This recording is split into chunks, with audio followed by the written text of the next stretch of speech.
उत्तर भारत में प्रबल शीत और तुषारपात लगी रही बेले आगक निस्तार मिलवार संभावना नहीं। भारतीय पाणीपाग विभाग तथा आईएमडी आगामी दिन में उत्तर भारत में प्रबल वर्षा और तुषारपात पर चेतावनी देछि। हिमालय अंचल में पश्चिमा झड़ प्रभाव में जनवरी 31 रु फेब्रुआरी 2 तारिख पर्यंत प्रबल तुषारपात सहित वर्षा होवार संभावना रही। पश्चिमा झड़ प्रभाव में शनिवार ठारू उत्तर पश्चिम भारत तथा संलग्न केन्द्रीय भारत में हालुकारु मध्यम धरणर वर्षा होइपारे बोली आईएमडी पक्षरु कहाଯାଇଛି।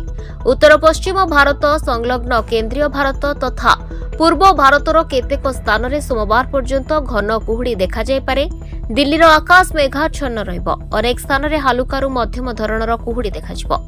दिल्ली में सर्वाधिक तापमात्रा 17 डिग्री रु 19 डिग्री मध्य रहिब। सर्वनिम्न तापमात्रा 6 डिग्री रु 8 डिग्री मध्य रहिब। शुक्रवार दिल्ली में आकाश मेघुआ रहिबा सहित हालुका कुहुड़ी देखाजिब। शनिवार दिल्ली में झड़ और पवन सहित हालुका वर्षा हेब। अन्य पक्षरे हिमाचल प्रदेश में बुधवार प्रबल अति प्रबल शीत अनुभूत होइछि बोली आईएमडी पक्षरु कहाଯାଇଛି। हिमाचल प्रदेश, उत्तराखंड, पंजाब, हरियाणा, पश्चिम उत्तर प्रदेश, पूर्व मध्य प्रदेश और केन्द्र महाराष्ट्र और दिल्ली में गत 24 घंटे कुआपथर वर्षा होइतिबा देखिबाकु मिलिछि। Bureau report, Dinalipi live.